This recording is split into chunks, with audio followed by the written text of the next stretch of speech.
Good morning.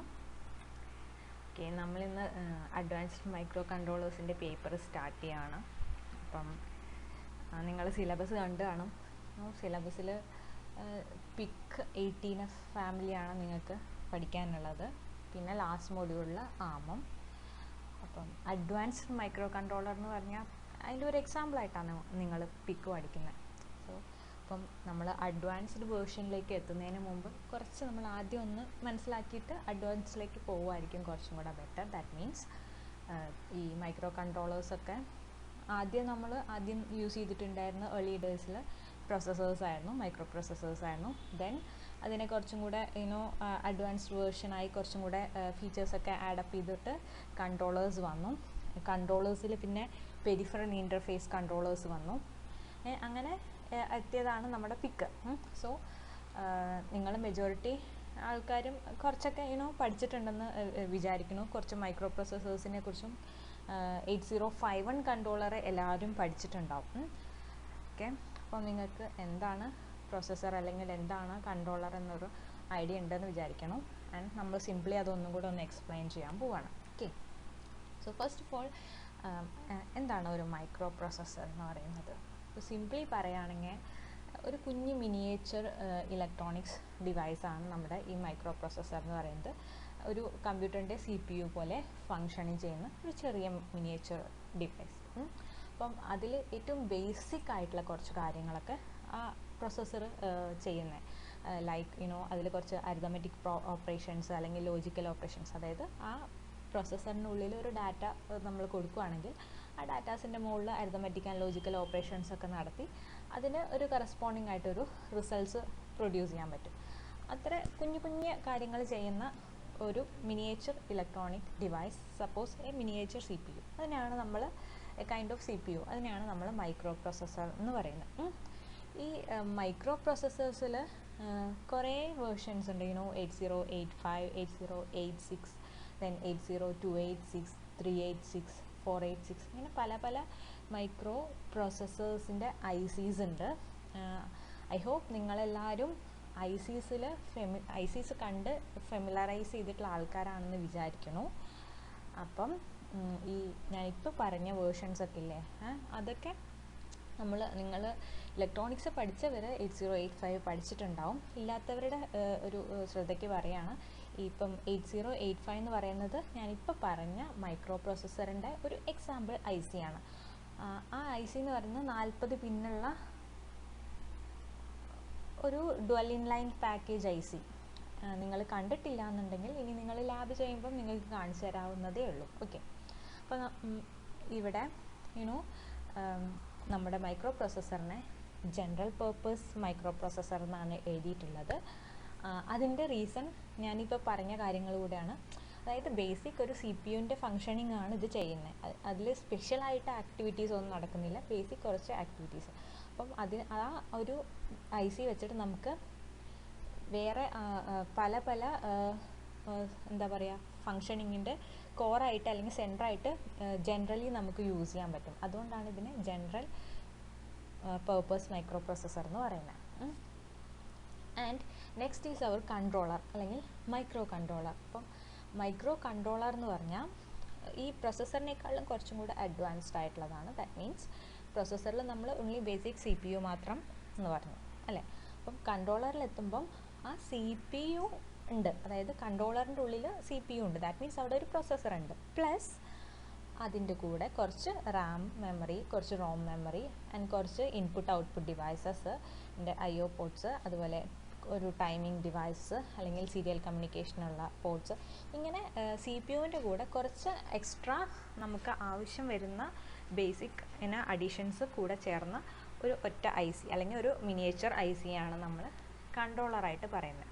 Okay, അപ്പം കൺട്രോളറിൻ്റെ ഉള്ളിൽ നമുക്ക് ഇൻ ദ സെൻസ് വേണമെങ്കിൽ പറയാൻ പറ്റും ഒരു മൈക്രോ പ്രോസസ്സർ അവിടെ ഉണ്ടെന്ന്.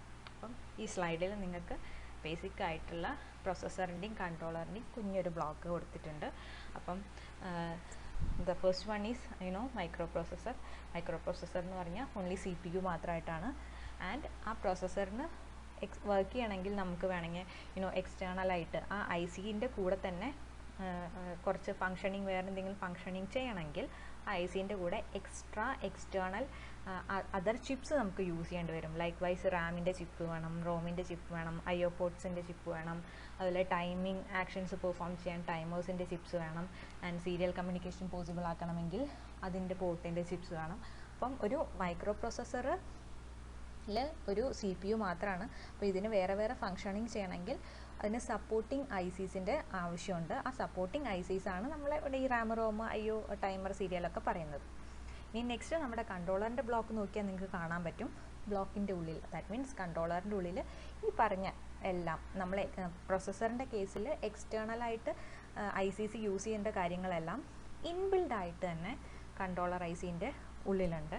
ദാറ്റ് മീൻസ് CPU ഉണ്ട്, റാം, റോം, അത്യാവശ്യം വേണ്ട റാം, റോം, പിന്നെ IO and also the timer, serial port, അങ്ങനെയുള്ള കാര്യങ്ങളൊക്കെ ഒരൊറ്റ ICൻ്റെ ഉള്ളിൽ തന്നെ ഇൻബിൽഡ് ആയിട്ടുണ്ട്. ഇപ്പം ഒരു എക്സാമ്പിൾ പറയുകയാണെങ്കിൽ 8085 ആൻഡ് 8051, 85 പ്രൊസസ്സറും 51 കൺട്രോളറുമാണ്. രണ്ടും ഇനും നോക്കുകയാണെങ്കിൽ ഇൻ ദ സെൻസ് സൈസിൻ്റെ കാര്യം നോക്കുകയാണെങ്കിൽ രണ്ടും dual in line 40 pin IC ആണ്, സെയിം സൈസ് ഓൾമോസ്റ്റ്. ബട്ട് പ്രൊസസ്സറിൽ ഓൺലി CPU മാത്രമേ ഇൻബിൽഡ് ആയിട്ടുള്ളൂ. കൺട്രോളറിൻ്റെ ഉള്ളിൽ ഈ പറഞ്ഞ നമുക്ക് ആവശ്യമുള്ള CPUൻ്റെ കൂടെ എക്സ്ട്രാ സെറ്റിങ്സും ഉണ്ട്. ഐ ഹോപ്പ് നിങ്ങൾക്ക് ബേസിക് ആയിട്ട് എന്താ പ്രൊസസ്സർ അല്ലെങ്കിൽ എന്താ കൺട്രോളർ എന്ന് മനസ്സിലായെന്ന് വിചാരിക്കണം. ഞാൻ ഒരുപാട് ഡീപ്പായിട്ടൊന്നും പോയിട്ടില്ല, ബിക്കോസ് ഇതിൽ തന്നെ കുറേ സൈസിൻ്റെ വ്യത്യാസങ്ങളൊന്നും അതൊക്കെ ഒരുപാടുണ്ട്. ഞാൻ അതൊന്നും പറഞ്ഞിട്ടില്ല. ഓക്കെ, ബിക്കോസ് അതിൻ്റെ ഒന്നും ആവശ്യമുണ്ടെന്ന് തോന്നിയില്ല. നിങ്ങൾ ഓൾറെഡി കുറേയൊക്കെ പഠിച്ചിട്ടുണ്ടാവും എന്ന് വിചാരിക്കണം. ഓക്കെ, നമ്മൾ തൊട്ട് മുമ്പത്തെ സ്ലൈഡിൽ പ്രോസസ്സേഴ്സ് എന്താണ്, കൺട്രോളേഴ്സ് എന്താണെന്ന് എക്സ്പ്ലെയിൻ ചെയ്തു വിത്ത് ദെയർ ബ്ലോക്ക്. ആ പറഞ്ഞ കാര്യങ്ങൾ സിംപ്ലിഫൈഡ് ആയിട്ട് ഇതിൽ എഴുതിയിട്ടുണ്ടെന്ന് മാത്രം.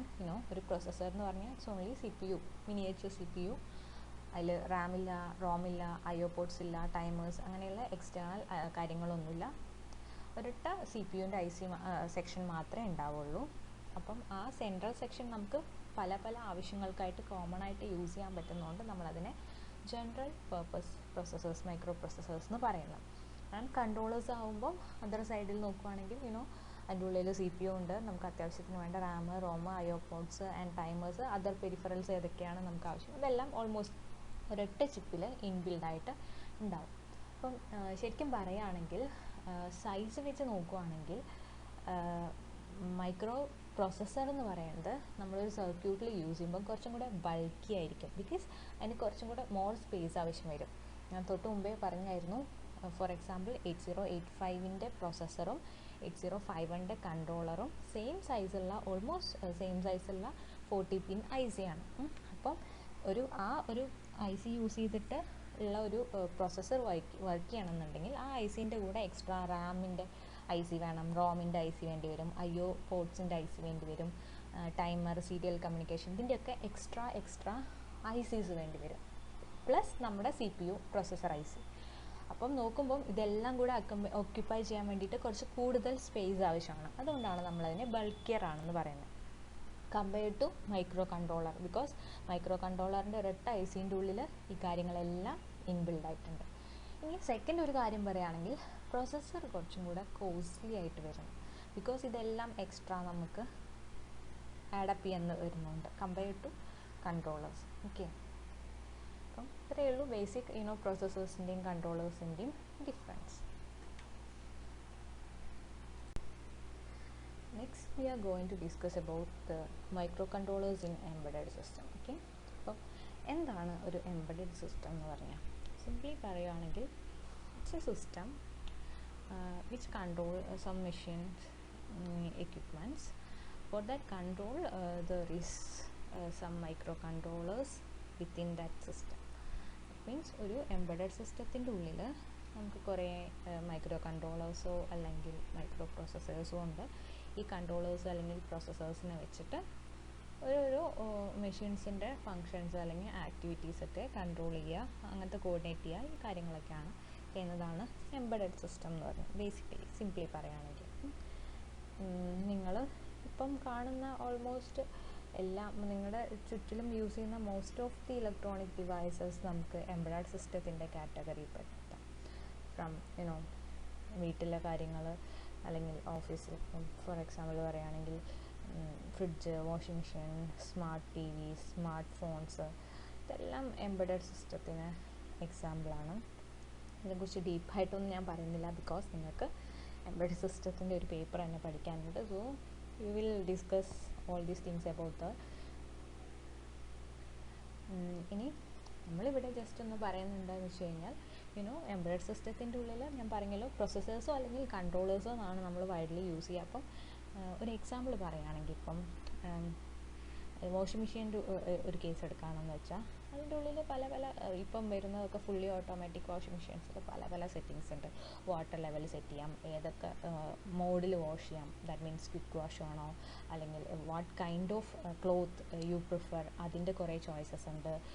ദെൻ ടെമ്പറേച്ചർ സെറ്റിങ്സ് ഉണ്ട്. അങ്ങനെ പല പല മൾട്ടിപ്പിൾ ചോയ്സസ് നമുക്ക് കിട്ടുന്നുണ്ട്, നമുക്ക് ഏത് രീതിയിൽ വാഷ് ചെയ്യണമെന്ന്. അപ്പം ഇതെല്ലാം ഓരോ ചോയ്സസും നമുക്ക് പ്രൊവൈഡ് ചെയ്യുന്നത് ഓരോരോ എംബഡഡ് സിസ്റ്റത്തിൻ്റെ ഉള്ളിൽ ഓരോരോ കൺട്രോളറൈസ് ചെയ്യണം. അതായത് ടെമ്പറേച്ചർ കൺട്രോൾ ചെയ്യാൻ ഒരു കൺട്രോളർ ഉണ്ടാവും, മൈക്രോ കൺട്രോളർ ഉണ്ടാവും, അല്ലെങ്കിൽ വാട്ടർ ലെവൽ ഡിക്റ്റേറ്റ് ചെയ്യുക അല്ലെങ്കിൽ അത് സെറ്റ് ചെയ്യാൻ ഒരെണ്ണമുണ്ടാവും.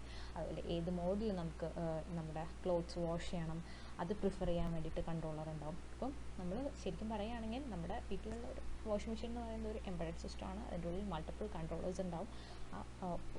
പറഞ്ഞ ഒരു കൺട്രോളർ അത് ആ മെഷീൻ്റെ അല്ലെങ്കിൽ ആ സിസ്റ്റത്തിൻ്റെ ഒരു ആക്ഷനെ ആയിരിക്കും പെർഫോം ചെയ്യുക. അങ്ങനെയാണ് നമ്മുടെ എംബഡഡ് സിസ്റ്റവും അതിൻ്റെ ഉള്ളിലെ കൺട്രോളേഴ്സിൻ്റെയും വർക്കിങ് കാര്യങ്ങളൊക്കെ. അപ്പം നിങ്ങളുടെ ടെക്സ്റ്റിൽ ഒന്ന് രണ്ട് കുഞ്ഞു കുഞ്ഞു എക്സാമ്പിൾ പറഞ്ഞിട്ടുള്ള ഞാനിതിൽ മാർക്ക് ചെയ്തിട്ടുണ്ട്. ലൈക്ക് നമ്മുടെ പ്രിൻ്റർ എന്ന് പറഞ്ഞാൽ ഓൺലി പ്രിൻറ്റിങ് പേപ്പറിൽ നിങ്ങൾക്ക് ആവശ്യമുള്ള കാര്യങ്ങൾ പ്രിൻറ്റ് ചെയ്തെടുക്കുക, അത് മാത്രമേ പെർഫോം ചെയ്യുള്ളൂ. Repeatedly the same task again and again നമുക്ക് പെർഫോം ചെയ്ത് കിട്ടും.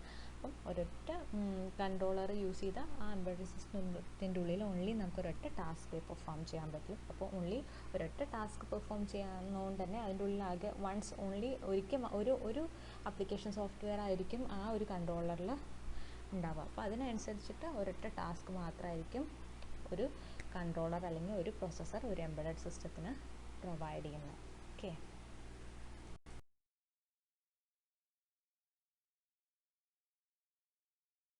നെക്സ്റ്റ് നമ്മൾ ഡിസ്കസ് ചെയ്യുന്നത് നമ്മളൊരു മൈക്രോ കൺട്രോളർ യൂസ് ചെയ്യാൻ പോകുക, എന്തെങ്കിലും ഒരു ആവശ്യത്തിന് വേണ്ടി യൂസ് ചെയ്യാം. അപ്പം നമ്മൾ എങ്ങനെയാണ് നമ്മുടെ ആവശ്യത്തിനനുസരിച്ച് ഒരു മൈക്രോ കൺട്രോളർ ചൂസ് ചെയ്യുന്നത്. അപ്പം ഈ ചൂസിങ് ബേസിക്കലി 3 കീ പോയിൻറ്റ്സിനെ വെച്ചിട്ടാണ് നമ്മൾ ഡിസൈഡ് ചെയ്യുക. ദ ഫസ്റ്റ് വണ് നമ്മുടെ വർക്ക് എന്താണ് അതിനനുസരിച്ചിട്ട് നമ്മുടെ ബഡ്ജറ്റിനനുസരിച്ചിട്ടുള്ള കൺട്രോളർ ആയിരിക്കണം നമ്മൾ ചൂസ് ചെയ്യേണ്ടത്. അതാണ് നമ്മുടെ first point. And the second one is നിങ്ങൾ 5-1 പഠിച്ചവർ അല്ലെങ്കിൽ ചെയ്തവർക്ക് അറിയാം, നമ്മൾ 5-1 വെച്ചൊരു പ്രൊജക്റ്റ് ചെയ്യുമ്പോൾ നമ്മളതിൻ്റെ ആ 5-1 എന്ന് പറഞ്ഞ ഐസിൻ്റെ ഉള്ളിൽ നമ്മൾ ആ ഐസി എങ്ങനെ വർക്ക് ചെയ്യണം എന്നുള്ള പ്രോഗ്രാം നമ്മൾ കൊടുക്കണം, എന്നാലേ അത് വർക്ക് ചെയ്യുള്ളൂ. ആ പ്രോഗ്രാമിനനുസരിച്ചേ അത് വർക്ക് ചെയ്യുള്ളൂ. അപ്പം നമ്മൾ അസംബ്ലി ലാംഗ്വേജിലോ അല്ലെങ്കിൽ എംബഡഡ് സിയിലോ പ്രോഗ്രാം ഉണ്ടാക്കി അതിനെ ഈ ഐസിൻ്റെ ഉള്ളിലേക്ക് ഫ്യൂസ് ചെയ്ത് കൊടുക്കണം. അപ്പം അതിന് ആവശ്യമായിട്ടുള്ള സോഫ്റ്റ്വെയർ ഡെവലപ്മെൻറ്റ് ടൂൾസിൻ്റെ അവൈലബിലിറ്റി നമ്മുടെ കയ്യിൽ എന്തൊക്കെ അവൈലബിൾ ആയിട്ടുള്ള ടൂൾസ് ഉണ്ട് അതിനെയും കൂടെ, അല്ലെങ്കിൽ എന്തൊക്കെ കമ്പൈലേഴ്സ്, അസംബ്ലേഴ്സ്, ഡീബഗേഴ്സ്, ഇതിനെയും കൂടെ ഡിപ്പെൻഡ് ചെയ്തിട്ട് വേണം നമ്മൾ കൺട്രോളർ ചൂസ് ചെയ്യാൻ. And the last one easily available ആയിരിക്കണം കൺട്രോളർ. അതായത് ഇപ്പോൾ നമ്മൾ ഒരു 5-1 അറ്റ്മലിൻ്റെ 5-1 കൺട്രോളർ വെച്ചൊരു പ്രൊജക്റ്റ് ഡിസൈൻ ചെയ്തു. May be it's an electronic device. അപ്പം പല പല കാരണങ്ങൾ കൊണ്ട് ഐസിസ് കുറച്ച് കഴിഞ്ഞാൽ കേട് വരാനുള്ള ചാൻസസ് ഒക്കെ ഉണ്ട്. സോ അങ്ങനെ വരുമ്പോൾ നമുക്കത് റീപ്ലേസ് ചെയ്യണം. അപ്പം എപ്പോഴും മാർക്കറ്റിൽ നമ്മുടെ ബഡ്ജറ്റിൽ ഈസിലി അവൈലബിൾ ആയിട്ടുള്ള ഒരു ഐസി യൂസ് ചെയ്യായിരിക്കും എപ്പോഴും നല്ലത്. അല്ലെങ്കിൽ കുറച്ച് കാലം കഴിഞ്ഞാൽ കിട്ടാത്ത അല്ലെങ്കിൽ അതിൻ്റെ ഡിമാൻഡ് കുറയുന്ന ഒരു സാധനം വാങ്ങിച്ച് ചെയ്യുമ്പം പിന്നെ അത് കേട് വന്നാൽ നമുക്ക് ആ ഒരു എക്യുപ്മെൻറ്റിന് പിന്നെയും വർക്ക് ചെയ്യിപ്പിക്കണമെങ്കിൽ അതിൻ്റെ ഫുൾ ബോർഡ് സിസ്റ്റം എല്ലാം മാറ്റേണ്ടി വരും. അപ്പോൾ നമ്മൾ എപ്പോഴും വൈഡായിട്ട് ഈസിലി അവൈലബിൾ ഉള്ള മൈക്രോ കൺട്രോളേഴ്സ് ആയിരിക്കണം നമ്മുടെ ആവശ്യത്തിനനുസരിച്ച് ചൂസ് ചെയ്യേണ്ടത്. അപ്പോൾ ഈ 3 മെയിൻ കാര്യങ്ങളാണ് നമ്മൾ എപ്പോഴും ഒരു കൺട്രോളർ ചൂസ് ചെയ്യുമ്പം ശ്രദ്ധിക്കേണ്ട കാര്യം. ഇതിന് തന്നെ കുറച്ചും കൂടെ ഇത്തിരി എലാബറേറ്റ് ചെയ്തിട്ട് ഉണ്ട്, അത് നെക്സ്റ്റ് സ്ലൈഡ്സിൽ വരുന്നുണ്ട്. ജസ്റ്റ് നിങ്ങൾക്ക് വായിച്ചാൽ മനസ്സിലാവുന്ന കാര്യങ്ങളേ ഉള്ളൂ. ഓക്കെ ചൂസിങ്ങിൻ്റെ ഫസ്റ്റ് പോയിൻ്റ് എന്തായിരുന്നു? നമ്മുടെ ആവശ്യത്തിനനുസരിച്ച് നമ്മുടെ ബഡ്ജറ്റിൽ ഒതുങ്ങുന്ന ടൈപ്പ് ഓഫ് കൺട്രോളർ വേണം നമ്മൾ ചൂസ് ചെയ്യാൻ. ഇപ്പം ഒരു സിമ്പിൾ ബേസിക് പറയുകയാണെങ്കിൽ ഒരു കാൽക്കുലേറ്റർ ഡിസൈൻ ചെയ്യാൻ വേണ്ടിയിട്ട് ജസ്റ്റ് അതിൽ അഡീഷൻ, സബ്ട്രാക്ഷൻ, മൾട്ടിപ്ലൈ ഇങ്ങനത്തെ പ്രോസസ്സ് മാത്രമേ ചെയ്യുന്നുള്ളൂ. അപ്പോൾ അതിന് വേണ്ടിയിട്ട് വലിയ സീരിയൽ കമ്മ്യൂണിക്കേഷനോ അല്ലെങ്കിൽ ടൈമിങ്ങോ അല്ലെങ്കിൽ ഇൻ്ററപ്റ്റിൻ്റെ അങ്ങനെയുള്ള ഒരുപാട് പെരിഫറൽസ് ഇൻകോർപ്പറേറ്റ് ചെയ്യേണ്ട ആവശ്യമില്ല. ഒരു ബേസിക് മതിയായിരിക്കും നമുക്ക്. അപ്പം എന്താണോ നമ്മുടെ ആവശ്യം, ആ ആവശ്യത്തിനനുസരിച്ച് അതിൻ്റെ പെർഫോമൻസ് എങ്ങനെയൊക്കെ വേണം നോക്കിയിട്ട്. ഇപ്പം ഫസ്റ്റ് പറയുവാണെങ്കിൽ 8-bit ഈ പ്രോസസ്സേഴ്സിനെ കുറിച്ചും കൺട്രോളേഴ്സിനെ കുറിച്ചും മുമ്പ് പഠിച്ചിട്ടുള്ളവരാണെങ്കിൽ അറിയാം, ബേസിക്കലി പല ബിറ്റിൻ്റെ കണക്കിലാണ് നമ്മൾ പറയുക കൺട്രോളേഴ്സും പ്രോസസ്സേഴ്സൊക്കെ. ഇപ്പം 8-bit, 16-bit, 32-bit, നവ ഡേയ്സ് ഐ തിങ്ക് 64-bit തന്നെ അവൈലബിൾ ആണ്. ദാറ്റ് മീൻസ് ഈ ബിറ്റ് എന്ന് ഉദ്ദേശിക്കുന്നത് ആ കൺട്രോളേഴ്സിന് പ്രോസസ്സ് ചെയ്യുന്ന ഡാറ്റയുടെ സൈസാണ് പറയുന്നത്. അപ്പം 8-bit കൺട്രോളർ യൂസ് ചെയ്യുകയാണെങ്കിൽ അതിൽ മെജോറിറ്റി നമ്മൾ വരുന്നത് 8-bit ഡാറ്റ പ്രോസസ്സിംഗ് ആണ്. 16-bit ആണെങ്കിൽ 16-bit ഡാറ്റ പ്രോസസ്സിംഗ് ആണ്. അങ്ങനെ 32 or 64 ആണെങ്കിൽ അതിനനുസരിച്ച്. അപ്പം നമ്മുടെ ആവശ്യം, നമ്മൾ യൂസ് ചെയ്യുന്ന ഡാറ്റേൻ്റെ സൈസ് എന്താണോ അതിനനുസരിച്ച് നമുക്ക് കൺട്രോളറിൻ്റെ ബിറ്റ് സൈസ് ഡിസൈഡ് ചെയ്യാൻ പറ്റും. അപ്പം ഈ 16, 32, 64 ഒക്കെ പോകുമ്പം കുറച്ച് കൂടുതലല്ലേ. അപ്പം നമുക്ക് ചെറിയ ആവശ്യമാണെങ്കിൽ അതിനനുസരിച്ചിട്ടുള്ളൊരു ബിറ്റ് സൈസ് എടുത്താൽ മതി. ദെൻ നെക്സ്റ്റ് നമ്മൾ സ്പീഡ്. നമ്മൾ യൂസ് ചെയ്യുന്ന പ്രോസസ്സർ എത്ര എന്ത് കാര്യം അത്ര ഹൈ എൻഡ് കാര്യങ്ങളൊന്നും ചെയ്യാനില്ലെങ്കിൽ കുറച്ച് സ്പീഡ് കുറഞ്ഞതാണെങ്കിലും നമുക്ക് നടന്നു പോകും കാര്യങ്ങൾ. അപ്പം ആ പ്രോസസ്സറിൻ്റെ വർക്കിംഗ് അല്ലെങ്കിൽ ഓപ്പറേറ്റിംഗ് ഫ്രീക്വൻസി സ്പീഡ് എത്രയാണെന്ന് നമുക്ക് ചൂസ് ചെയ്യാം. നമ്മുടെ ആവശ്യത്തിനനുസരിച്ചിട്ടുള്ളത് ചൂസ് ചെയ്യണം. പിന്നെ നെക്സ്റ്റ് പാക്കേജിങ് വരുന്നത് ശരിക്കും പറഞ്ഞാൽ ആ എക്യുപ്മെൻറ്റിൻ്റെ സൈസ് ഡിസൈഡ് ചെയ്യും പാക്കേജിങ്ങിനനുസരിച്ചിട്ട്. അപ്പം മെയിനായിട്ട് വരുന്ന രണ്ട് കാര്യങ്ങളാണ് ഡ്വൽ ഇൻ ലൈൻ പാക്കേജിങ്ങും അതുപോലെ ക്വാഡ് ഫ്ലാറ്റ് പാക്കേജും. അപ്പം നമുക്ക് നമ്മൾ യൂസ് ചെയ്യുന്ന പ്രൊജക്റ്റിൽ അതിൻ്റെ സൈസ് എങ്ങനെ വേണം, അതിനെ അസംബിൾ ചെയ്യാൻ ഏത് രീതിയിൽ പറ്റണം, അതിനനുസരിച്ച് നമുക്ക് സൈസ് അല്ലെങ്കിൽ അതിൻ്റെ പാക്കേജിങ് ചൂസ് ചെയ്യാൻ പറ്റും. പിന്നെ പവർ കൺസപ്ഷൻ. ഇപ്പം അധികവും മോട്ടോഴ്സൊക്കെ വെച്ചിട്ടുള്ള അങ്ങനെയുള്ള ഇതൊക്കെ ആണെങ്കിൽ കുറച്ചും കൂടെ കൂടുതൽ പവർ ആവശ്യം വരും ഈ ഇൻ്റർഫേസിങ്ങിനൊക്കെ. അപ്പോൾ മോട്ടോഴ്സൊന്നും ഇല്ലാത്ത അത്ര വലിയ ഇൻ്റർഫേസിംഗ് ഒന്നും വരാത്താണെങ്കിൽ പവർ കൺസപ്ഷൻ കുറവായിരിക്കും. സോ നമ്മുടെ പ്രൊജക്റ്റിൽ അല്ലെങ്കിൽ നമ്മുടെ വർക്കിൻ്റെ എങ്ങനെയാണോ പവർ കൺസപ്ഷൻ വരുന്നത് അതിനനുസരിച്ചിട്ട് പവർ റേറ്റിങ്സ് നമുക്ക് ചൂസ് ചെയ്യാൻ പറ്റും. ആൻഡ് അതേപോലെ ചെയ്യുന്ന പ്രോഗ്രാമിലെ അല്ലെങ്കിൽ വർക്കിൻ്റെ സൈസിനനുസരിച്ച് നമുക്ക് റാമിൻ്റെയും റോമിൻ്റെയും എമൗണ്ട് ഡിസൈഡ് ചെയ്യാം. പിന്നെ എത്ര IO പിൻസ് വേണം, അല്ലെങ്കിൽ ടൈമർ ഓപ്പറേഷൻസിന് ഒരുപാട് നടക്കുന്നുണ്ടെങ്കിൽ ടൈമേഴ്സ് വേണം. അപ്പം നമ്മുടെ ആവശ്യത്തിനനുസരിച്ചിട്ട് ഏതൊക്കെ പെരിഫറൽ ഓപ്പറേഷൻസ് വേണോ അതിനനുസരിച്ചിട്ട് നമുക്ക് ചൂസ് ചെയ്യാൻ പറ്റും. പിന്നെ വേറൊരു കാര്യം കോസ്റ്റ്. ഞാൻ പറഞ്ഞല്ലോ, കോസ്റ്റ് ആദ്യമേ നമ്മൾ പറഞ്ഞാണ് നമ്മുടെ ബഡ്ജറ്റിനനുസരിച്ച് നമ്മുടെ ക്രൈറ്റീരിയാസൊക്കെ ഓക്കെ ആകുന്ന രീതിയിലുള്ള ഒരു കൺട്രോളർ ചൂസ് ചെയ്യും. ഇതായിരുന്നു നമ്മുടെ ചൂസിങ് എ മൈക്രോ കൺട്രോളറിൻ്റെ ഫസ്റ്റ് തൊട്ട് മുമ്പ് പറഞ്ഞാൽ ഫസ്റ്റ് പോയിന്റ്. നെക്സ്റ്റ് ഓക്കെ, ഇപ്പോൾ നമ്മൾ മൈക്രോ കൺട്രോളർ ചൂസിങ്ങിൻ്റെ സെക്കൻഡ് പോയിന്റ് എന്തായിരുന്നു പറഞ്ഞേ? സോഫ്റ്റ്വെയർ ഡെവലപ്പിംഗ് ടൂൾസ് നമുക്ക് ഈസിലി അവൈലബിൾ ആയിട്ടുള്ളത് വേണം ചൂസ് ചെയ്യാൻ. എക്സാമ്പിൾ പറയുകയാണെങ്കിൽ അസംബ്ലേഴ്സോ ഡീബഗേഴ്സോ അല്ലെങ്കിൽ കമ്പൈലേഴ്സ്, എമുലേറ്റേഴ്സ്, ഇതൊക്കെ നമുക്ക് ഇപ്പം എന്തെങ്കിലും ഒരു അത്യാവശ്യം വന്നാൽ നമുക്ക് തന്നെ കൈകാര്യം പറ്റുന്നതോ ആയിരിക്കണം. അല്ലെങ്കിൽ ഇപ്പോൾ പുറമേ നിന്ന് എക്സ്പെർട്ടീസിനെ വിളിക്കുകയാണെങ്കിൽ അവർ വന്ന് ഹാൻഡിൽ ചെയ്യുന്ന. ഫോർ എക്സാമ്പിൾ ഇപ്പം നമ്മുടെ ലാബിലെ കാര്യം വെച്ചോ, നമ്മുടെ കോളേജിലെ കാര്യം പറയുകയാണെങ്കിൽ ഇപ്പം അവിടെ യൂസ് ചെയ്യുന്ന കുറേ കൺട്രോളേഴ്സൊക്കെ മൈക്രോവി എന്ന് പറഞ്ഞ ഒരു കമ്പനീൻ്റെ. അപ്പം ഇൻ കേസ് നമുക്ക് അത് ചെന്നൈ ബേസ്ഡ്, അപ്പോൾ എന്തെങ്കിലും ഒരു ആവശ്യത്തിന് നമ്മൾ വിളിച്ചാൽ അവർ അവിടെ നിന്ന് വേണം വരാൻ. അപ്പം ഇൻ കേസ് അപ്പോൾ അവർക്ക് വരാനെങ്ങാനും പറ്റിയില്ലെങ്കിൽ നമ്മുടെ ലോക്കലി അവൈലബിൾ ആയിട്ടുള്ള ആൾക്കാരെ വിളിച്ച് ചെയ്യുമ്പം അവർക്കും കൂടെ ആക്സസിബിൾ ആകുന്ന രീതിയിലുള്ള സോഫ്റ്റ്വെയർ ടൂൾസ് ഉള്ള കൺട്രോളേഴ്സ് സെലക്ട് ചെയ്യാം.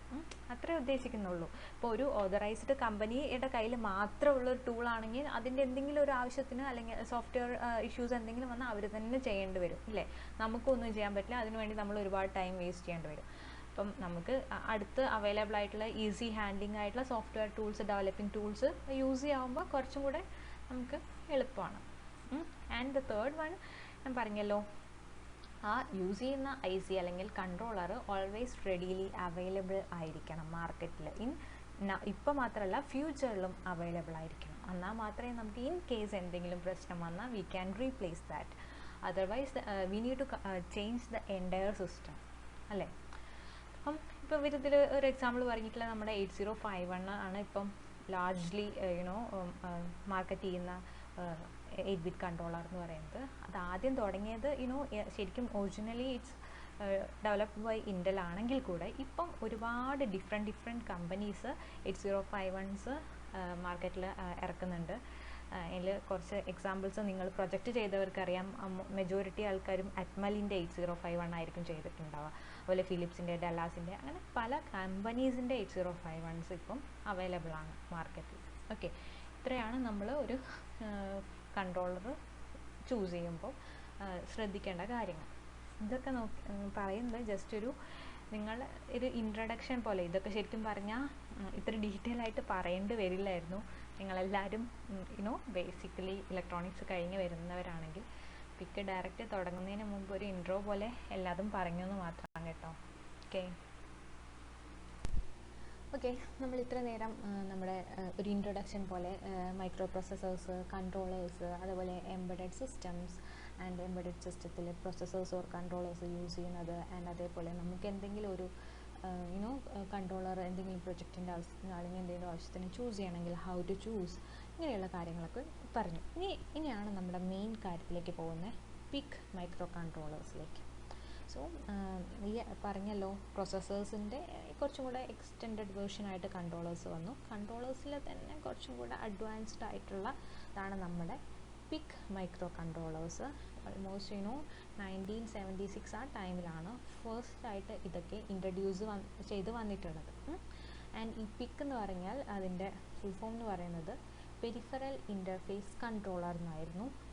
ആദ്യം ഇത് ഡെവലപ്പ് ചെയ്ത സമയത്ത് നെയിമിംഗ് കൊടുത്തിട്ടുണ്ടായിരുന്നു. പക്ഷേ ഇപ്പം കറൻ്റ്ലി അതിനെ എക്സ്പാൻഡ് ചെയ്ത് നെയിമിംഗ് മാറ്റിയിട്ടുണ്ട്. ആ പുതിയ നെയിമിംഗ് എന്ന് പറയുന്നത് പ്രോഗ്രാമബിൾ ഇൻ്റലിജൻറ്റ് കമ്പ്യൂട്ടർ എന്നാണ്. ഓക്കെ, ഇത് ഇപ്പം വന്ന നെയിമിംഗ് ആണ്. അതുകൊണ്ട് തന്നെ നിങ്ങളുടെ ടെക്സ്റ്റ് ബുക്സിലൊക്കെ ഓൾഡ് നെയിമിംഗ് ആണുള്ളത്. That means peripheral interface controller എന്നാണ് ഉള്ളത്. ഓക്കെ, അതാണ് നമ്മുടെ പിക്ക് മൈക്രോ കൺട്രോളർ.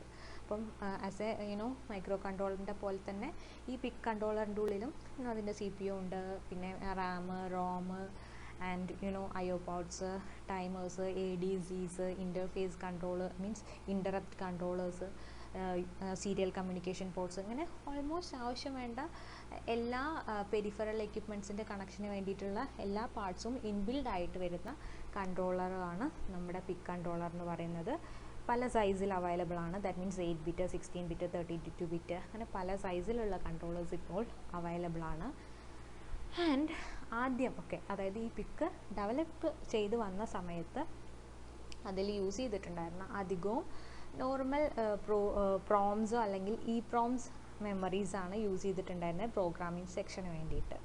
പക്ഷേ ഇപ്പം കറൻ്റ്ലി നൗഡേയ്സ് എല്ലാ പിക്ക് കൺട്രോളേഴ്സിലും ഫ്ലാഷ് മെമ്മറിയാണ് യൂസ് ചെയ്യുന്നത്. ഫ്ലാഷ് മെമ്മറി എന്താണെന്ന് എല്ലാവർക്കും അറിയാമെന്ന് വിചാരിക്കുന്നു. നമ്മുടെ EEPROM-നെയാണ് ഫ്ലാഷ് മെമ്മറി എന്ന് പറയുന്നത്. That means electrically erasable programmable ROM. Okay, that means നമുക്ക് ഒരിക്കൽ ഈ റോമിൻ്റെ ഉള്ളിൽ നമുക്ക് എത്ര തവണ വേണമെങ്കിലും അതിൻ്റെ ഉള്ളിലെ പ്രോഗ്രാംസ് മാറ്റി പിന്നെയും ബേൺ ചെയ്ത് ചെയ്യാൻ പറ്റും. ഫ്ലാഷ് മെമ്മറി എന്ന് പറഞ്ഞാൽ ഭയങ്കര ഫാസ്റ്റാണ്, സ്പീഡ് കൂടുതലാണ്. സോ നമ്മുടെ ബേണിംഗ് പ്രോസസ്സും അല്ലെങ്കിൽ പ്രോഗ്രാം പിന്നെയും റിപ്പീറ്റ് അതിൽ ചെയ്യണമെങ്കിൽ ഇറ്റ്സ് വെരി ഈസി. ഇപ്പം ഇറങ്ങുന്ന എല്ലാ മോഡൽസ് ഓഫ് പിക്ക് കൺട്രോളേഴ്സിലും നമ്മൾ ഫ്ലാഷ് മെമ്മറിയാണ് യൂസ് ചെയ്യുന്നത്. ആ ഫ്ലാഷ് മെമ്മറി യൂസ് ചെയ്യുന്നതുകൊണ്ട് തന്നെ പിക്ക് സീരീസിലൊക്കെ ഇപ്പം വരുന്ന സീരീസിനൊക്കെ ഇപ്പം നിങ്ങൾക്ക് ഇപ്പോൾ 18 ഫാമിലി സീരീസാണ് പഠിക്കാനുള്ളത്. അപ്പം പിക്ക് 18F എന്നാണ് ഇൻഡിക്കേഷൻ. അതിൽ ആ F എന്ന് പറയുന്നത് അതിൽ യൂസ് ചെയ്യുന്നത് ഫ്ലാഷ് മെമ്മറി എന്നുള്ള ഒരു കൺസെപ്റ്റാണ്. പിന്നെ നെക്സ്റ്റ് പറയാനുള്ളത് പിക്ക് കൺട്രോളേഴ്സ് ഹാർവേഡ് ആർക്കിടെക്ചർ ഫോളോ ചെയ്തിട്ട് വർക്ക് ചെയ്യുന്ന കൺട്രോളേഴ്സാണ്. ഹാർവേഡ് ആർക്കിടെക്ചർ എന്ന് പറഞ്ഞു കഴിഞ്ഞാൽ ആ ഒരു ICൻ്റെ ഉള്ളിൽ നമ്മൾ ICയിൽ പ്രോഗ്രാമും ഡാറ്റയും കൊടുക്കും ജനറലി. അപ്പം ആ പ്രോഗ്രാമിന് വേണ്ടിയിട്ടുള്ള മെമ്മറി സെപ്പറേറ്റ് ആയിട്ട് തന്നെ കീപ്പ് ചെയ്തിട്ടുണ്ട്. അതേപോലെ തന്നെ ഡാറ്റയ്ക്ക് വേണ്ടിയിട്ടുള്ള മെമ്മറി സെപ്പറേറ്റ് ആയിട്ട് കീപ്പ് ചെയ്തിട്ടുണ്ട്. That kind of control means ആർക്കിടെക്ചറിനെയാണ് നമ്മൾ ഹാർവാർഡ് ആർക്കിടെക്ചർ എന്ന് പറയുക. നിങ്ങൾ വോൺ ന്യൂമാൻ ആർക്കിടെക്ചറും ഹാർവാർഡ് ആർക്കിടെക്ചറും മുമ്പേ പഠിച്ചിട്ടുണ്ടാവും എന്ന് വിചാരിക്കുന്നു. ഇല്ലെങ്കിൽ ഇപ്പോൾ സിംപ്ലി ആയിട്ട് ഞാൻ പറയാം. വോൺ ന്യൂമാൻ ആർക്കിടെക്ചർ എന്ന് പറഞ്ഞാൽ ആ ഒരു ഐസിൻ്റെ ഉള്ളിൽ പ്രോഗ്രാമിനുള്ള മെമ്മറിയും ഡാറ്റയ്ക്കുള്ള മെമ്മറിയും സെപ്പറേറ്റ് ആയിരിക്കില്ല, എല്ലാം ഒരൊറ്റ മെമ്മറി ഷെയർ ചെയ്യുന്നതാണ് വോൺ ന്യൂമാൻ ആർക്കിടെക്ചറിൽ വരുന്നത്. ഹാർവാർഡ് ആകുമ്പം രണ്ടും സെപ്പറേറ്റഡ് ആണ്. So it's very easy to handle. Okay, ഇതൊക്കെയാണ് ജനറലി പറയുന്ന പിക്കിൻ്റെ കുറച്ച് കാര്യങ്ങൾ. ആൻഡ് പിക്കിൽ പല സീരീസ് ഉണ്ട്. അതിൽ കുറച്ച് വരുന്നതാണ് പിക്ക് 10 സീരീസ് ഉണ്ട്, പിക്ക് 12 series, 16 series, pick 17 series, then pick 18 series and pick 24 series and pick 32 series. ഇങ്ങനെ പല പല സീരീസിലുള്ള കൺട്രോളേഴ്സ് ഉണ്ട്. ഇതിൽ 10 സീരീസിൽ തന്നെ പിന്നെയും സീരിയൽ നമ്പേഴ്സ് ഒരുപാട് ഡിഫറെൻറ്റ് ഐസീസ് ഇറങ്ങുന്നുണ്ട്. അപ്പം നമുക്കിവിടെ നിങ്ങൾക്ക് പഠിക്കാനുള്ള ആർക്കിടെക്ചറും രജിസ്റ്റേഴ്സും ഇൻറ്റേർണൽ സ്ട്രക്ചേഴ്സും എല്ലാം പിക്ക് 18 ഫാമിലീൻ്റെ ആണ്. ഓക്കെ, നമുക്ക് ബാക്കി അത് 18 ഫാമിലീൻ്റെ കാര്യങ്ങൾ നെക്സ്റ്റ് ഡിസ്കസ് ചെയ്യാം. ഓക്കെ,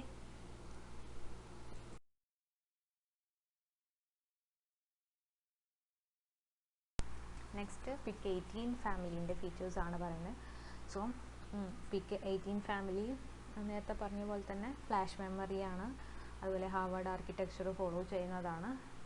ആൻഡ് റിസ്ക് ആർക്കിടെക്ചറാണ് 18ൽ വരുന്നത്. റിസ്ക് നിങ്ങൾക്ക് അറിയാമെന്ന് വിചാരിക്കുന്നു. Reduced instruction set computer. That means ആ കൺട്രോളറിൻ്റെ ഉള്ളിൽ യൂസ് ചെയ്യുന്ന ഇൻസ്ട്രക്ഷൻസിൻ്റെ നമ്പേഴ്സ് വളരെ കുറവാണ്. അപ്പം നമുക്ക് ആ ഇൻസ്ട്രക്ഷൻസ് ഹാൻഡിൽ ചെയ്യാൻ വേണ്ട അഡ്രസ്സിങ് മോഡ്സും വളരെ കുറവാണ്. സോ ഇറ്റ്സ് വെരി കോമ്പാക്റ്റ് ആയിട്ട് വരുന്നതാണ് റിസ്ക് ആർക്കിടെക്ചർ. അതാണ് നമ്മൾ പിക്ക് 18 ഫാമിലിയിൽ വരുന്നത്.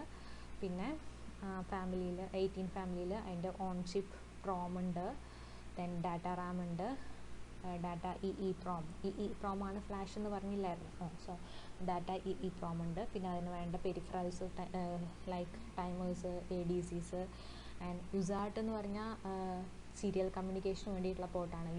യുസാർട്ട് means universal synchronous asynchronous receiver transmitter. Okay, that means serial കമ്മ്യൂണിക്കേഷന് വേണ്ടിയിട്ടുള്ളതാണ്. Then IO ports.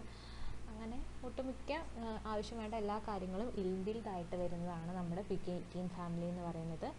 ഞാൻ പറഞ്ഞു 18 ഫാമിലിയിൽ തന്നെ പല പല സീരീസ് നമ്പറിലുള്ള ICs ഉണ്ട്. അപ്പം ഓരോ ICസിലും അതിൽ വരുന്ന പ്രോമിൻ്റെയും ഡാറ്റ റാമിൻ്റെയും ഇഇ പ്രോമിൻ്റെയും അതുപോലെ അതിൽ യൂസ് ചെയ്യുന്ന ADCൻ്റെ ചാനൽ ബിറ്റും സൈസ് ബിറ്റും അതുപോലെ IO പോർട്സിൻ്റെ ഒക്കെ സൈസിൽ വേരിയേഷൻ ഉണ്ടാവും, ഡിപ്പെൻഡ്സ് ഓരോ ICക്ക് അനുസരിച്ചിട്ട്.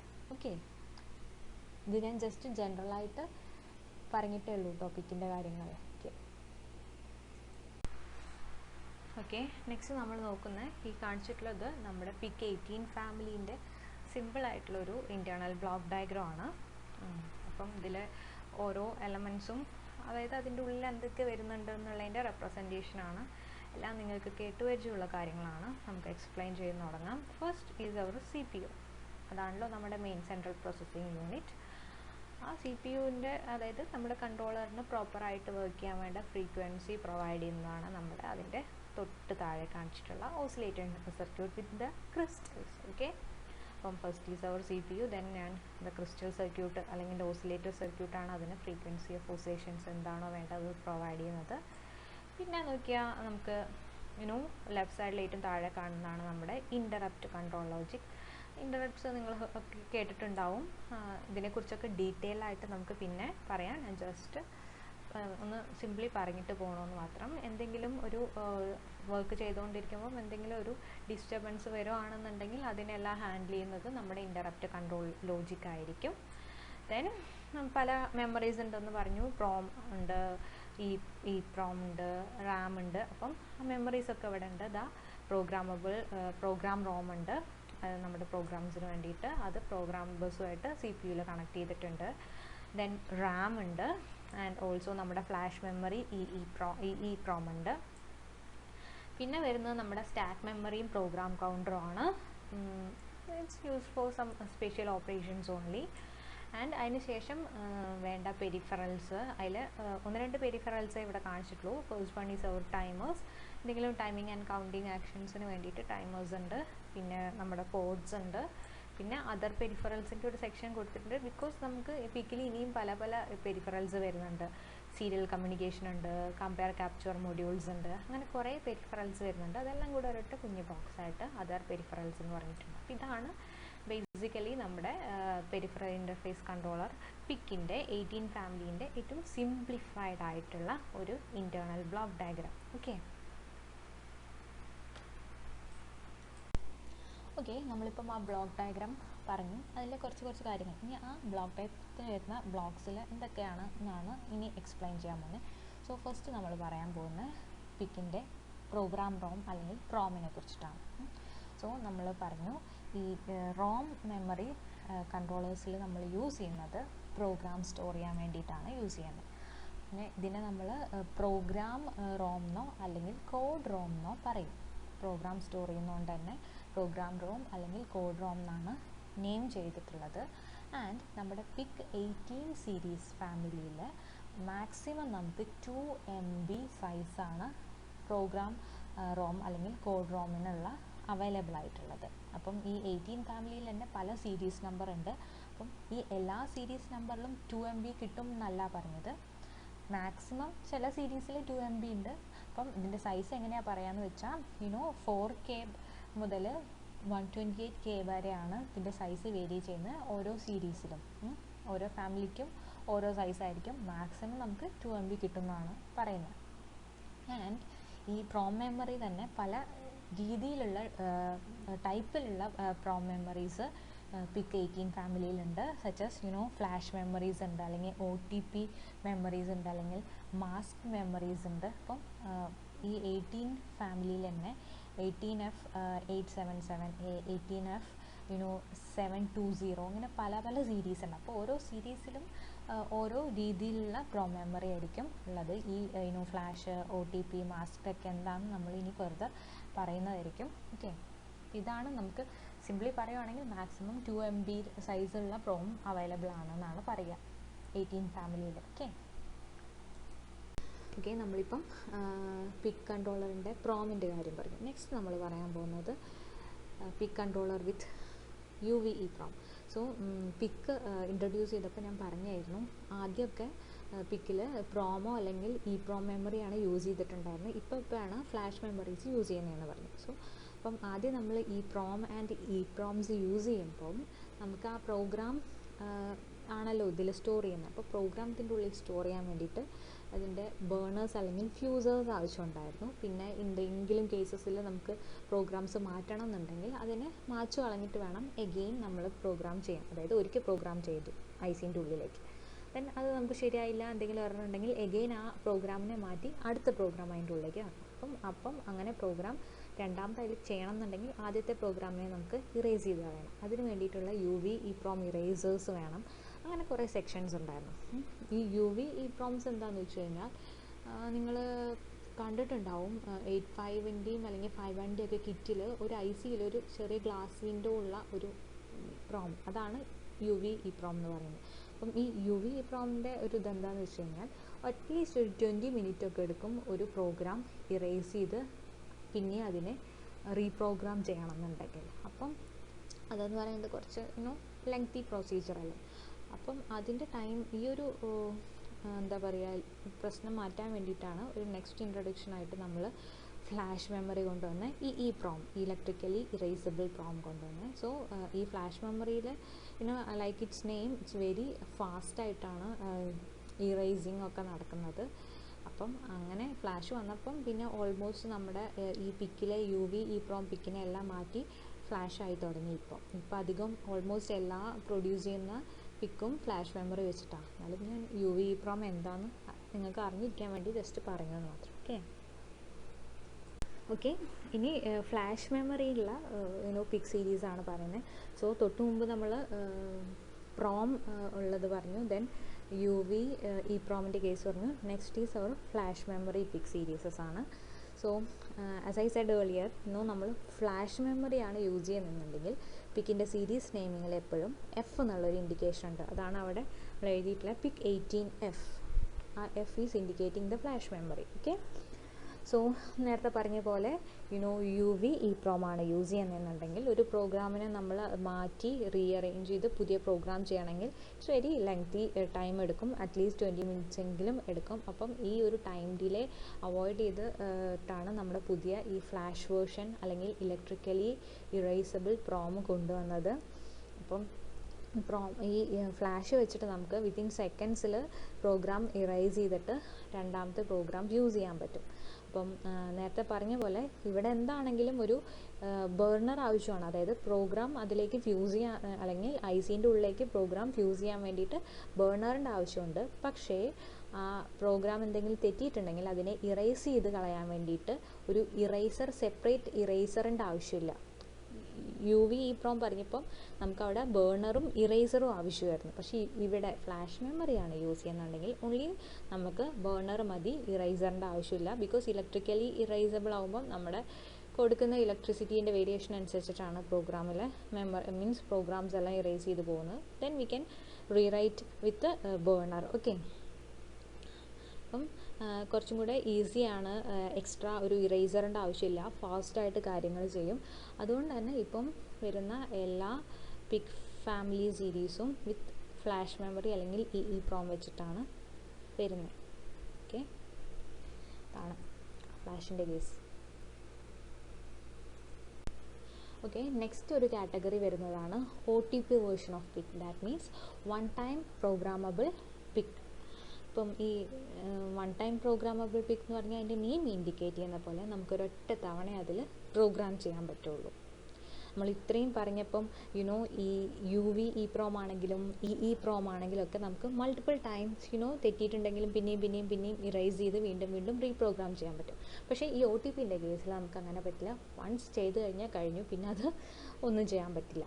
സോ അതുകൊണ്ട് തന്നെ ഈ വൺ ടൈംസ് നമ്മൾ യൂസ് ചെയ്യുക എങ്ങനെയാണെന്ന് വെച്ച് കഴിഞ്ഞാൽ, സാധാരണ ഇപ്പോൾ നമ്മൾ എന്തെങ്കിലും ഒരു സിസ്റ്റമൊക്കെ ഡെവലപ്പ് ചെയ്യുകയാണ്. അപ്പം ചെയ്യുമ്പോൾ നമുക്ക് ആദ്യം ഒരു പ്രോഗ്രാം അടിച്ചു, അപ്പം അതൊന്നും ശരിയായില്ല, പിന്നെ ഒന്നും കൂടെ അതിനെ കുറച്ചും കൂടെ ഒന്ന് ഇമ്പ്രൂവ് ചെയ്തു. അങ്ങനെ പല തവണ നമ്മൾ ചേഞ്ച് ചെയ്തിട്ടായിരിക്കും ഒരു സിസ്റ്റത്തിൻ്റെ വർക്കിങ്ങിൻ്റെ ഫൈനൽ പ്രോഗ്രാം നമ്മൾ തയ്യാറാക്കുന്നത്. സോ ആ ഒരു പ്രൊഡക്റ്റിൻ്റെ ഡെവലപ്മെൻറ്റ് സ്റ്റേജിൽ നമ്മളെപ്പോഴും ഫ്ലാഷ് പ്രോമേ യൂസ് ചെയ്യാൻ പറ്റുള്ളൂ, ഫ്ലാഷ് മെമ്മറിയെ യൂസ് ചെയ്യാൻ പറ്റുള്ളൂ. ബിക്കോസ് നമുക്ക് ഓൾവേസ് ഈ പ്രോഗ്രാമിൽ എന്തെങ്കിലും എറേഴ്സ് വരുമ്പോൾ നമുക്ക് ചേഞ്ച് ചെയ്തിട്ടാണ് നമ്മളിത് ഫൈനൽ ആൻഡ് ഫൈനലൈസ്ഡ് സ്റ്റേജിലേക്ക് എത്തുന്നത്. അപ്പം എപ്പോഴും ഒരു സിസ്റ്റം അല്ലെങ്കിൽ എന്തെങ്കിലും ഒരു ഡിവൈസസിൻ്റെ ഡെവലപ്മെൻറ്റ് ആ സ്റ്റേജിൽ നമ്മളെപ്പോഴും ഫ്ലാഷ് മെമ്മറിയാണ് യൂസ് ചെയ്യുക. ആൻഡ് വൺസ് നമ്മുടെ പ്രോഗ്രാം എല്ലാം ഫൈനലൈസ് ചെയ്ത് കഴിഞ്ഞാൽ, അതായത് എല്ലാം ശരിയായി എല്ലാം സെറ്റായി കഴിഞ്ഞാൽ, പിന്നെ നമുക്ക് ആ ഒരു പ്രൊഡക്റ്റിനെ നമ്മൾ പിന്നെ ഒരുപാട് മാസ്സായിട്ട് പ്രൊഡ്യൂസ് ചെയ്തിട്ടാണല്ലോ മാർക്കറ്റിൽ ഇറക്കുന്നത്. അപ്പം ആ സമയത്ത്, ആ മാസ് പ്രൊഡക്ഷൻ സമയത്ത് നമ്മൾ ഈ OTP വേർഷൻ ഓഫ് പിക്കാണ് യൂസ് ചെയ്യാം. റീസൺ എന്താണെന്ന് വെച്ച് കഴിഞ്ഞാൽ, ഫ്ലാഷിനെ കമ്പയർ ചെയ്യുമ്പം OTP വേർഷന് പൈസ കുറവാണ്. അപ്പം ഈ മാസ് ആയിട്ട് ഒരു സാധനം ബൾക്കായിട്ട് പ്രൊഡ്യൂസ് ചെയ്യുമ്പോൾ എപ്പോഴും നമ്മൾ ലോ കോസ്റ്റിൽ ചെയ്യാനാണ് ഈസി. ആൻഡ് ഓൾസോ ഞാൻ പറഞ്ഞ പോലെ തന്നെ നമ്മളതിൻ്റെ ഡെവലപ്മെൻറ്റ് സ്റ്റേജിൽ ഫ്ലാഷ് വെച്ചിട്ട് പിന്നെയും കറക്റ്റ് ചെയ്ത് ഫൈനലൈസ് ചെയ്ത് കഴിഞ്ഞാൽ അതിൻ്റെ ബൾക്കിയർ ആയിട്ട് ചെയ്യുമ്പം ഒരൊറ്റ തവണ നമുക്ക് ആ ഫൈനലൈസ് ചെയ്ത പ്രോഗ്രാം ഫ്യൂസ് ചെയ്താൽ മതി. സോ എന്തുകൊണ്ടും OTP യൂസ് ചെയ്യാണ് കുറച്ചും കൂടെ ബെറ്റർ.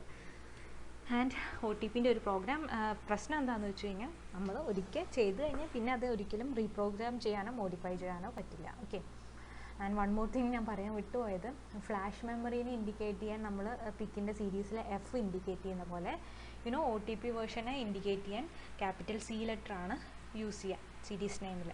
എക്സാമ്പിൾ ഇവിടെ കൊടുത്തിട്ടുണ്ട്, നിങ്ങൾക്ക് നോക്കിയാൽ കാണാം. ഓക്കെ, ഓക്കെ, ഇനി വേറൊരു കാറ്റഗറി ഓഫ് പിക്കാണ് മാസ്ക്ഡ് വേർഷൻ ഓഫ് പിക്ക്. ഈ മാസ്ക്ഡ് വേർഷൻ എന്ന് പറയുമ്പോൾ നമ്മൾ ഇത്ര നേരം എക്സ്പ്ലെയിൻ ചെയ്തില്ലായിരുന്നു, പ്രോം, UV EEPROM, ഫ്ലാഷ്, അതുപോലെ OTP. ഈ കാറ്റഗറിയിലൊക്കെ ഈ IC ഉണ്ടാക്കി കൊണ്ടുവന്നതിന് ശേഷം നമ്മൾ നമ്മുടെ ആവശ്യത്തിനനുസരിച്ച് പ്രോഗ്രാം ഫ്യൂസർ അല്ലെങ്കിൽ ബർണർ വെച്ചിട്ട് ICൻ്റെ ഉള്ളിലേക്ക് ഫ്യൂസ് ചെയ്ത് കൊടുക്കുക ചെയ്യുന്നത്. ബട്ട് മാസ്ക്ഡ് വേർഷൻ്റെ കേസിൽ അങ്ങനെയല്ല, നമുക്ക് അതിൻ്റെ ഉള്ളിലേക്ക് ഫ്യൂസ് ചെയ്യാൻ പറ്റില്ല. ആ IC ഫാബ്രിക്കേറ്റ് ചെയ്യുമ്പോൾ അല്ലെങ്കിൽ IC മാനുഫാക്ചർ ചെയ്യുന്ന സമയത്ത് ഓട്ടോമാറ്റിക്കലി ആ സമയത്ത് തന്നെ ആ പ്രോഗ്രാം ആ പിക്കിന് എന്താണോ വർക്ക് ചെയ്യേണ്ടത് ആ പ്രോഗ്രാം അതിലേക്ക് ഫാബ്രിക്കേറ്റ് ചെയ്ത് ആ മാനുഫാക്ചറിങ് സെക്ഷനിൽ ഇങ്ങനെ ഫാബ്രിക്കേറ്റ് ചെയ്തിട്ടുള്ള ഫൈനൽ പ്രൊഡക്റ്റ് ആയിരിക്കും നമ്മുടെ കയ്യിൽ കിട്ടുക. ദാറ്റ് കൈൻഡ് ഓഫ് പ്രോഗ്രാമിങ്ങിനെയാണ് നമ്മൾ മാസ്ക്ഡ് വേർഷൻ എന്ന് പറയാം. അപ്പം എന്തെങ്കിലും മാർക്കറ്റിങ്ങിൽ ഒരുപാട് ബൾക്കായിട്ട് എന്തെങ്കിലും ഇത് കൈൻഡ് ഓഫ് പറയുകയാണെങ്കിൽ എന്തെങ്കിലും ടോയ്സോ ടോയ് കാർസ് അങ്ങനത്തെ ഒക്കെ ചെയ്യുമ്പോൾ അതിനൊക്കെ പ്രോഗ്രാം സെയിം അല്ലേ. അപ്പം അങ്ങനെയുള്ള കാര്യങ്ങളൊക്കെ മാനുഫാക്ചർ ചെയ്യുമ്പോൾ തന്നെ അതിൻ്റെ ഉള്ളിൽ പ്രോഗ്രാം വെച്ചിട്ടുണ്ടാവും.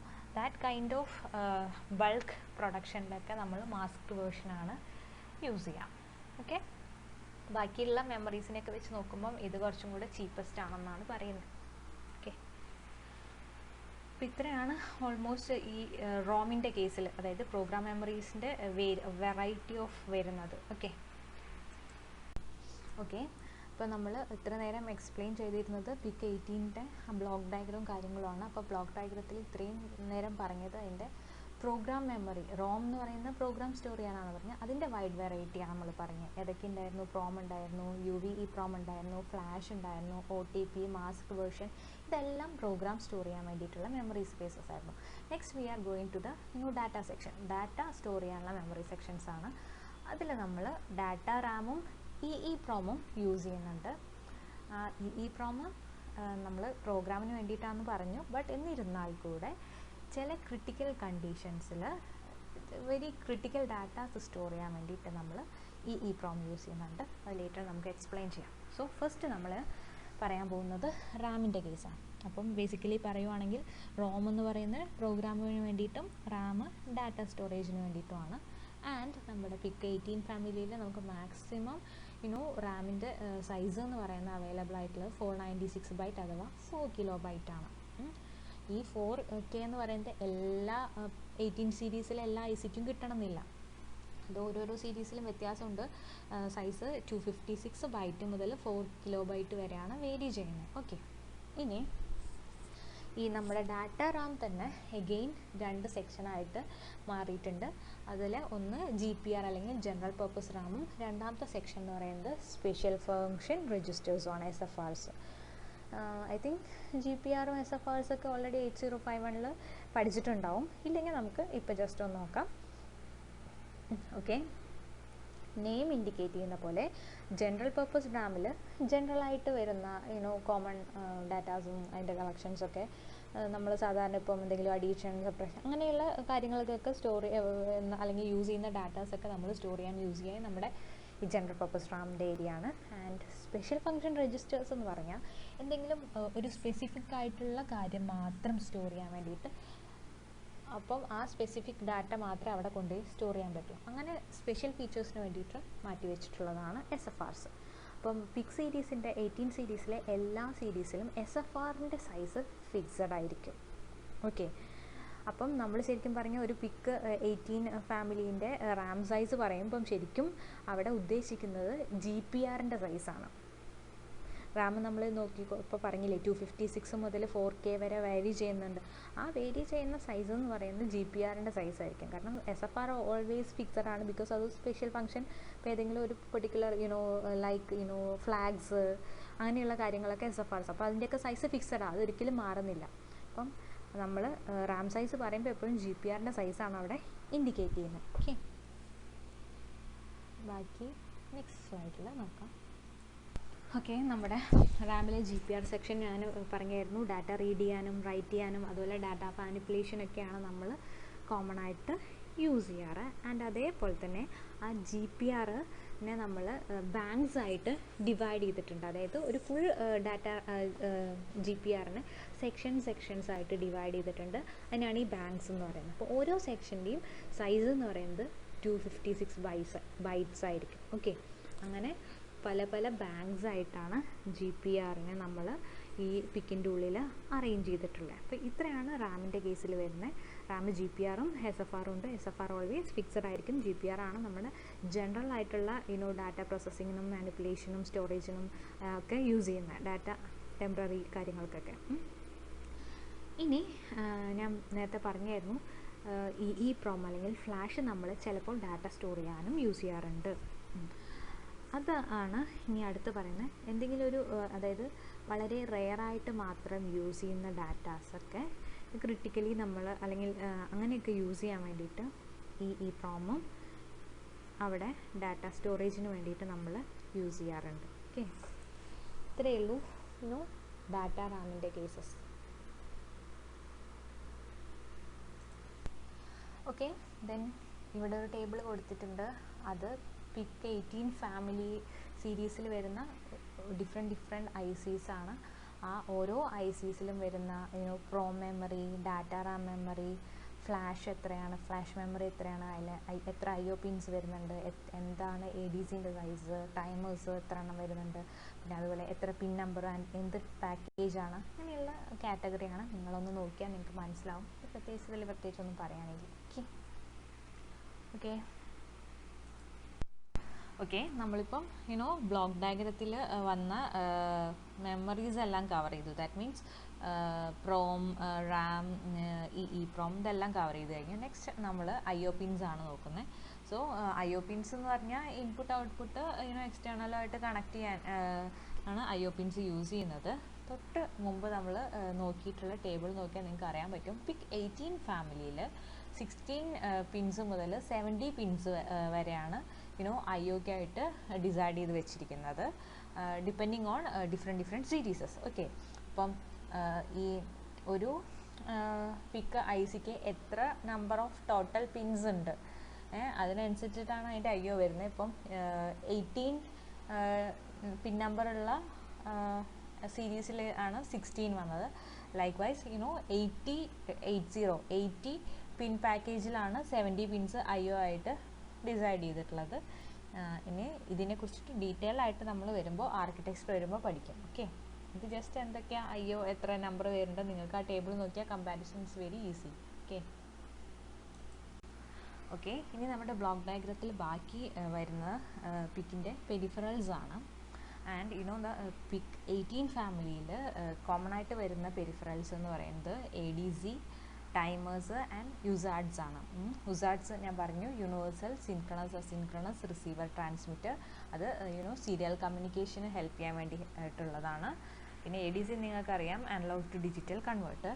ആൻഡ് ടൈമർ ഞാൻ പറഞ്ഞു, ടൈമിംഗ് ആക്ഷൻസ്, കൗണ്ടിങ് ആക്ഷൻസ്, അതൊക്കെ ഡിലേ ജനറേഷൻ, ഈ കൈൻഡ് ഓഫ് തിങ്സിന് വേണ്ടിയിട്ടാണ് നമ്മൾ ടൈമേഴ്സ് യൂസ് ചെയ്യുന്നത്. ഈ 3 എണ്ണം മസ്റ്റായിട്ടും എല്ലാ PIC 18 സീരീസിലുണ്ട്. ഓക്കെ, ഇനി നെക്സ്റ്റ് നമ്മൾ ADC പറയുന്നത് നമുക്കറിയാം, അനലോഗ് സിഗ്നൽസിനെ ഡിജിറ്റലായിട്ട് കൺവേർട്ട് ചെയ്യാനാണ്. എല്ലാ PIC 18 ഫാമിലി ഇപ്പം നിങ്ങൾ കണ്ട ലിസ്റ്റിലെല്ലാം 10 ബിറ്റ് ADC എന്നാണ് പറയുന്നത്. 10 ബിറ്റ് എന്ന് ഉദ്ദേശിച്ചത് എന്താണെന്ന് വെച്ച് കഴിഞ്ഞാൽ അനലോഗ് സിഗ്നലിനെ ഡിജിറ്റൽ സിഗ്നലായിട്ട് മാറ്റല്ലേ. ഡിജിറ്റൽ എന്ന് പറഞ്ഞാൽ നമ്മൾ ബിറ്റ് കണക്കിലല്ലേ പറയാം. അപ്പം ആ കൺവേർട്ട് ചെയ്യുന്ന ഡിജിറ്റലിൻ്റെ സൈസ് എപ്പോഴും 10 ബിറ്റ് ആയിരിക്കും ADCൻ്റെ. ആൻഡ് പിന്നെ ഈ ഓരോ PIC 18 ഫാമിലിക്ക് അനുസരിച്ചിട്ട് ADCൻ്റെ ചാനൽ സൈസ് വേരി ചെയ്യേണ്ട. ചാനൽ സൈസ് 5 മുതൽ 16 വരെ ആകാമെന്നാണ് പറയുന്നത്. ഈ ADC ചാനൽ കൊണ്ട് ഉദ്ദേശിക്കുന്നത് എന്താ വെച്ച് കഴിഞ്ഞാൽ നമുക്ക് അനലോഗ് ഇൻപുട്ട് ഫീഡ് ചെയ്യാനായിട്ട് എത്ര സ്ലോട്ട്സ് ഉണ്ട്. ഇപ്പോൾ 5 ചാനൽ എന്ന് പറഞ്ഞാൽ നമുക്ക് അവിടെ 5 സ്ലോട്ട്സ് ഉണ്ട് അനലോഗ് ഇൻപുട്ട് ഫീഡ് ചെയ്യാൻ വേണ്ടിയിട്ട്. ഓക്കെ, 16 ആണെങ്കിൽ there is a 16 slots for the analog inputs. Okay, അപ്പം ADCയുടെ 10 ബിറ്റ് എന്താണെന്നും ചാനൽ എന്താണെന്നും മനസ്സിലായെന്ന് വിചാരിക്കുന്നു. 10 ബിറ്റ് എന്നുകൊണ്ട് ഉദ്ദേശിക്കുന്ന നമുക്ക് ഔട്ട്കം കിട്ടുന്ന ഡിജിറ്റൽ സിഗ്നലിൻ്റെ എത്ര ബിറ്റിലുള്ളതാണെന്നാണ് ഇൻഡിക്കേറ്റ് ചെയ്യുന്നത്. So output 10 bit digital signals ആയിരിക്കും. And next is the channel, നമുക്ക് ഇൻപുട്ട് അനലോഗ് സിഗ്നൽസ് എത്ര സ്ലോട്ട്സിൽ ഫീഡ് ചെയ്യാം, അതാണ് ഫസ്റ്റത്തെ പെരിഫറൽ നമ്മുടെ ADC. ആൻഡ് സെക്കൻഡ് നമ്മൾ ടൈമേഴ്സാണ്. ടൈമേഴ്സ് ഇവിടെ PIC സീരീസിൽ നമുക്ക് അധികം 18 സീരീസിൽ നമുക്ക് 4 ടൈമേഴ്സാണുള്ളത്, plus 1 watchdog timer. Watchdog timer എന്ന് പറയുന്നത് ഈ കൗണ്ടിങ് അല്ലെങ്കിൽ ടൈമിംഗ് ആക്ഷൻസ് യൂസ് ചെയ്യുന്നതല്ല. 4 കോമൺ ടൈമേഴ്സാണ് ഇതിലുള്ളത്. ആൻഡ് അടുത്ത നമ്മുടെ പെരിഫറലാണ് സീരിയൽ കമ്മ്യൂണിക്കേഷൻ എന്നുള്ളത്. USART, universal synchronous asynchronous receiver transmitter. ഈ സീരിയൽ കമ്മ്യൂണിക്കേഷൻ പ്രോട്ടോക്കോൾ വെച്ചിട്ടാണ് നമ്മൾ PIC 18 സീരീസസിനെല്ലാം കോമ്പോർട്ടായിട്ടോ അല്ലെങ്കിൽ PC ഒക്കെ ആയിട്ട് കണക്ട് ചെയ്യാൻ യൂസ് ചെയ്യുന്നത്. ആൻഡ് ദ ലാസ്റ്റ് നമ്മുടെ മെജോറിറ്റി പിഗ് ഫാമിലി മെമ്പേഴ്സും I2C and CAN bus use ചെയ്യുന്നുണ്ട്. I2C എന്ന് പറഞ്ഞാൽ ഇൻ്റഗ്രേറ്റഡ് സർക്യൂട്ട്. അത് എന്ന് പറയുന്നത് ഒരു സീരിയൽ കമ്മ്യൂണിക്കേഷൻ്റെ ഹാഫ് ഡ്യൂപ്ലക്സ് പ്രോട്ടോക്കോൾ ബസ്സാണ്. ആൻഡ് CAN എന്ന് പറയുന്നതും സീരിയൽ കമ്മ്യൂണിക്കേഷന് യൂസ് ചെയ്യുന്ന ഒരു ബസ്സാണ്. ഓക്കെ, അപ്പം ഇത്രയൊക്കെയാണ് നമ്മുടെ പിക്ക് 18 ഫാമിലീൻ്റെ ബേസിക് ബ്ലോക്ക് ഡയഗ്രാം, അതിൽ വരുന്ന കാര്യങ്ങളും. ഇപ്പം നമ്മൾ പറഞ്ഞ ഇതിനെക്കുറിച്ചൊക്കെ ഡീറ്റെയിൽ ആയിട്ട് ഇനി നമുക്ക് പഠിക്കാനുണ്ട്. അതായത് ADC and timers, serial communication sections, അതെല്ലാം. അപ്പോൾ അതൊക്കെ ആർക്കിടെക്ചർ വരുമ്പം അതിൽ നമ്മൾ നോക്കും. ഓക്കെ, അപ്പം ആൻഡ് ഇന്നത്തെ ലാസ്റ്റ് സെഗ്മെൻ്റാണ് നമ്മുടെ ഈ ഒരു കമ്പാരിസൺ. അതായത് 8051 മൈക്രോ കൺട്രോളറും പിക്ക് 18 ഫാമിലീൻ്റെ മൈക്രോ കൺട്രോളറും തമ്മിലുള്ള ഒരു small comparison. PROM, data Ram, timers, IO pins, serial pins, ports, രണ്ട് ഇതിലും എത്രയാണ് ഉള്ളതെന്നുള്ളത് ജസ്റ്റ് നിങ്ങൾ റീഡ് ചെയ്യുക. മനസ്സിലാവുന്ന കാര്യങ്ങളേ ഉള്ളൂ, പ്രത്യേകിച്ച് ഇതിലൊന്നും എക്സ്പ്ലെയിൻ ചെയ്യാനില്ല. സോ ഇന്നത്തെ ക്ലാസ് വൈൻഡപ്പ് ചെയ്യാണ്. ഞാനിത് നിങ്ങളുടെ സിലബസ് മാത്രം ഫോളോ ചെയ്തിട്ടാണ് പോകുന്നത്. ബിക്കോസ് നമുക്കിത് പോർഷൻസ് വേഗം വൈൻഡപ്പ് ചെയ്യണം, ഞാൻ ഓൾറെഡി പറഞ്ഞായിരുന്നു. സോ നിങ്ങൾ നോട്ട് ഉണ്ടാക്കണം. നിങ്ങളുടെ പ്രിസ്ക്രൈബ്ഡ് ടെക്സ്റ്റിൻ്റെ എക്സാക്റ്റ് കണ്ടൻറ്റ് ഞാൻ ഇതിൽ വെച്ചിട്ടാണ് ക്ലാസ്സിൽ പോയിരിക്കുന്നത്. നിങ്ങൾ നോട്ട് എഴുതിക്കൊള്ളണം. ഞാൻ ഡെയിലി ബേസിസിൽ നോട്ട് ചെക്ക് ചെയ്യില്ല, but once in a while അല്ലെങ്കിൽ ഇൻ എ മന്തിലൊക്കെ ഞാൻ സബ്മിറ്റ് ചെയ്യാൻ പറയും. അത് പെട്ടെന്നായിരിക്കും പറയുക. അപ്പം നിങ്ങൾ അയ്യോ എഴുതിയില്ല എന്ന് പറഞ്ഞ് വരരുത്, മാർക്ക് ഇടുന്നതാണ്. സോ എന്തായാലും ഒരു ദിവസം ക്ലാസ് അപ്ലോഡ് ചെയ്താൽ അതിൻ്റെ നോട്ട് അടുത്ത ദിവസത്തെ ക്ലാസ് വരുന്നതിന് മുമ്പേ പ്രിപ്പയർ ചെയ്ത് വെക്കുക. ഓക്കെ, ഇനി ഞാൻ പറയുന്നതിൻ്റെ തലേദിവസം ഇരുന്ന് ബൾക്കായിട്ട് എഴുതാൻ നിൽക്കണ്ട. സോ വായിച്ച് നോക്കുക. എന്തെങ്കിലും ഡൗട്ട് ഉണ്ടെങ്കിൽ എന്നോട് ചോദിക്കാം, നോട്ട് പ്രിപ്പയർ ചെയ്യുക. Okay, thank you.